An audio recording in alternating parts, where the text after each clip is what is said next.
Друзья, всем привет! Первый снег в ноябре. Погодка такая уже морозная. А мы готовим курицу.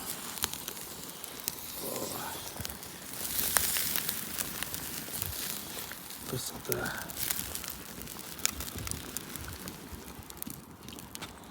Скоро будем снимать. Всем приятных выходных и приятного аппетита!